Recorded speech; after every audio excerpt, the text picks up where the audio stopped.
So I'm not gonna lie, this was not my favorite week.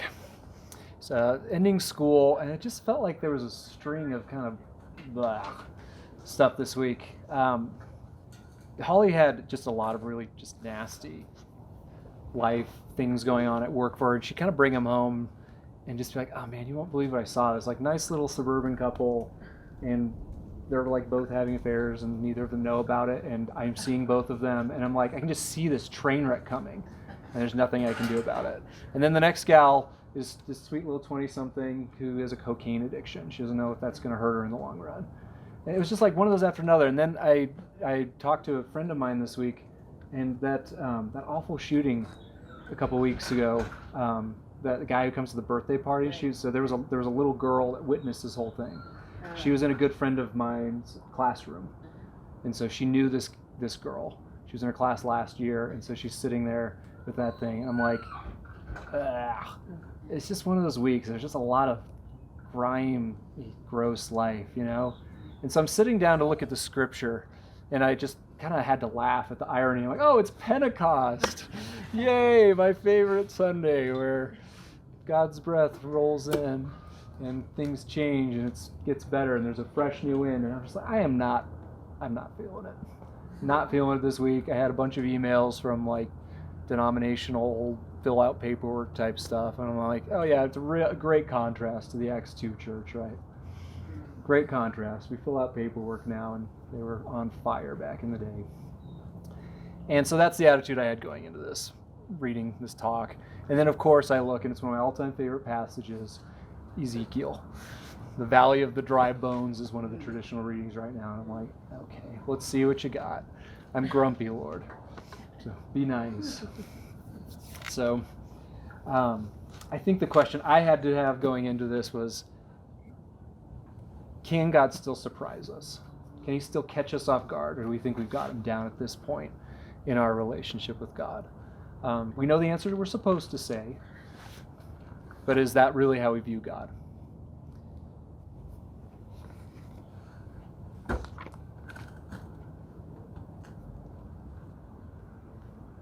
The hand of Yahweh was laid on me, and he carried me away by the Spirit and set me down in the middle of a valley full of bones.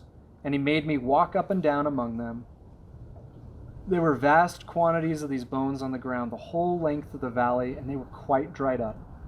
And he said to me, Son of man, can these bones live?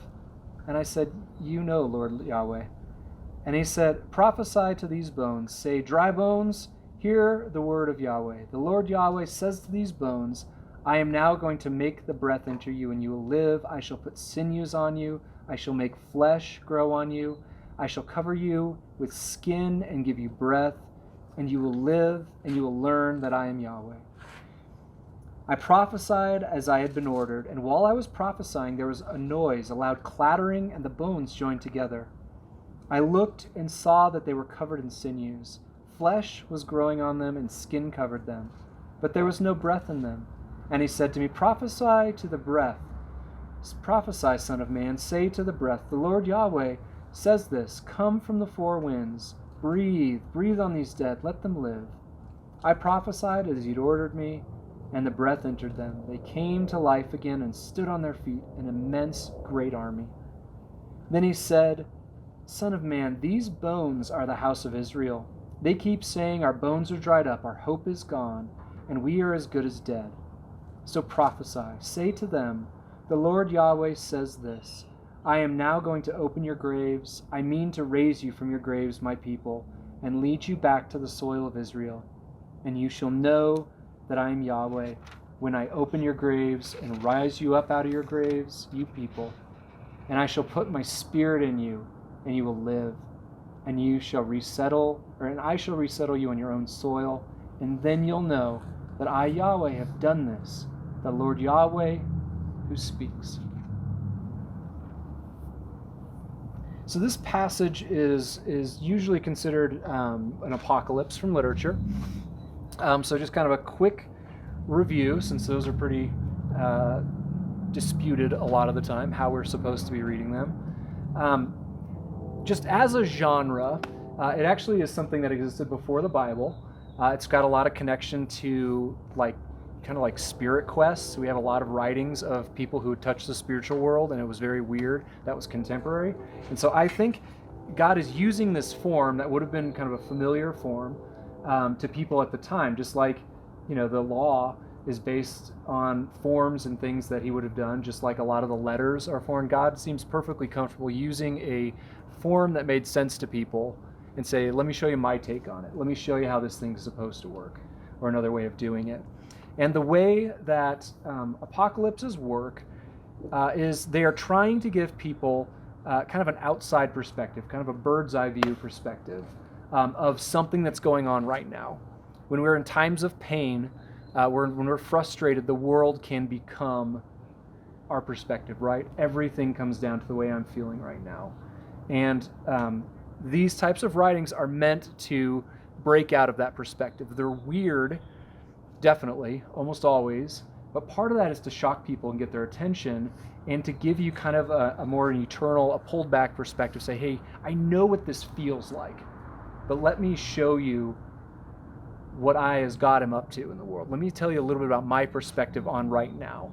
And I think one of the reasons that they are so powerful, I think one of the reasons people are always trying to look and say, oh, we must be in the midst of this, is because God's perspective of we need to look bigger shows up many times in history, right?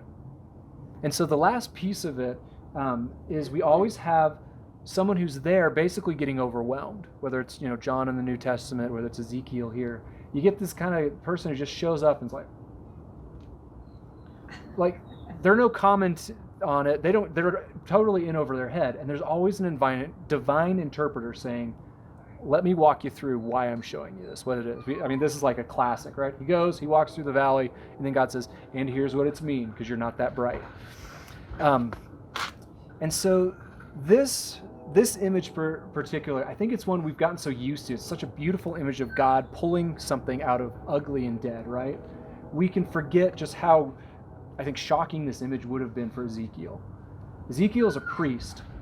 He's someone who wouldn't have just walked through this valley of bones and think it's gross, like we would, seeing a bunch of dead bodies everywhere, or weird. He has this, I think, trained into his entire life, this almost like moral disgust. Like, I can't walk among these things. I can't touch this. I can't be here. It's going to taint me in a way that we can't really get our heads and our hearts around in some ways. Like, these weren't just bones to him. And God, of course, and he does this to Ezekiel so much, he says, walk in the middle of it. Go and be among this filth. Even though it makes you feel this way, even though you think like, right?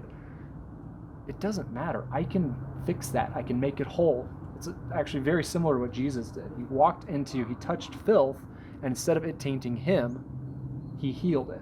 He made it holy, not the other way around, right? And so Ezekiel walks into this, and he has a really weird job. Can you imagine what that feels like? Okay, I would like you to prophesy or preach to the bones. Like, great audience you gave me here, God, right? And I love this first question.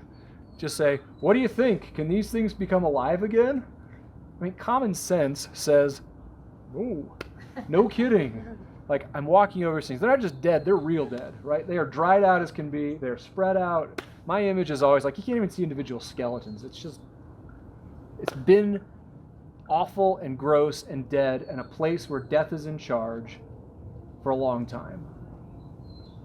Well, being around a dead body was against the Mosaic law, right? Yep. You had to purify yourself. Yep.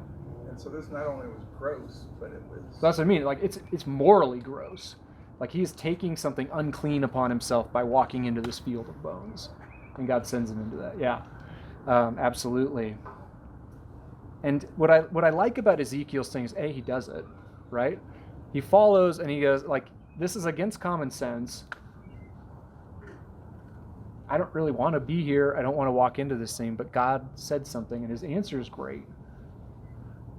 You know what you're capable of. You know where this thing can go. And then God's work really begins, because Ezekiel just walks through and he starts talking, but the entire message is not, hey, do these things. Hey, I'm going to start putting the skeletons together, right? He just talks and says, here's what God's about to do. And then God begins this process, and the language is very specifically language of recreation. It has a bunch of the same words that come out of Genesis 1 and 2. God, the order is the same too. He's taking stuff on the ground, putting it together, weaving it together, knitting it together, and then the next piece is he breathes into it, right? It's a quick detail, but it says, and then call the winds from the four corners of the earth, from everywhere. This isn't just some localized thing. This is God working everywhere, including places they're not supposed to. Everyone gets in on this thing. And then God begins this process of recreation, of restoration. And he takes that which is dead and filthy and gross and utterly beyond healing in any other way, shape, or form. And he says, yeah, I can breathe life into that. I can bring something new where something was dead before. Where common sense says, no, this is dead. This is real dead. I can handle that. I can do something with this. And he makes these promises when he interprets it. Right? He says, in case you're not that bright and the symbol is going over your head, this is you. And I know you say, we are nothing but dried bones. We've got no more hope. This situation is hopeless, that cannot be fixed. That is how I felt hearing some of these things this week. And that's just stuff that's like not even connected to me. It's friend of a friend type stuff. We've been in places where we have been in the midst of it and just say, there is no way this can get better. There is no hope. This is broken beyond belief. And God is saying something else to this valley of dry bones. Even though you feel this way, even though that thing you think of as utterly lost because home was burned to the ground, I promise I'm going to bring you home. I promise that things you think you have lost, I'm promising prosperity again. And I'm promising there's going to be a moment when you look around and say, I'm here. It actually happened. Why? Because I'm God, and I said so. You can't see it, you can't feel it right now. But I'm God, and I promise there's going to be a moment when you are going to experience this hope, this utter restoration, this completely rebuilding that you did not think was possible. And so we get a similar moment. Dog, chill. In Acts, Pentecost, which is one of the reasons they connect this story to Pentecost so much of the time. I always enjoy kind of the beginning of Acts, right? Because the disciples are still a little baffled as to what Jesus is doing. Okay, we didn't really get the crucifixion thing, but now you're back. Okay, so now you're going to establish your kingdom and do stuff, right? And Jesus goes, no, now it's on you guys. And he floats off into heaven, right? And they're kind of like, what? Are you kidding me? I love the way one of the kids' Bibles that we read to our kids tells the story. Like, they're kind of reading between the lines, but they basically say at this point they were in the upper room praying, but they had the shutters done and they were basically hiding. So like, yeah, remember those people that killed Jesus? They're still kind of out there in charge, and now Jesus has dumped this thing on us. And so we're following a Messiah that first was killed and then abandoned us. Okay. It's like that valley of dry bones. Just like, I got nowhere forward until Pentecost happens, right? Until the breath comes, the fire comes. And you don't even recognize these guys from this point on. Yeah, they still stumble a little bit every now and then, but it's really hard to see Peter at the beginning of the gospel as the same guy who is getting thrown into prison multiple times, who stands up to the priests and kind of goes, we have to obey God, not you guys, right? Who's open enough to challenge his own cultural assumptions on who's in and who's out, right? The Spirit breathes on him, and he's a totally new person. The church looks really, really different.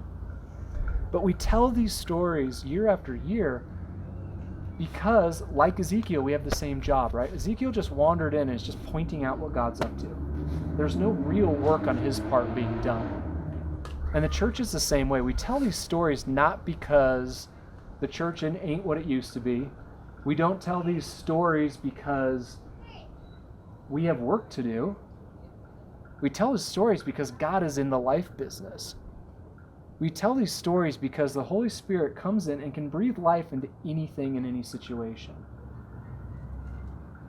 Do we have some responsibilities in that? Yeah. But if we think it's our job to fix these utterly unfixable things, we are deluding ourselves. And God's worked with a ton of those people too, right?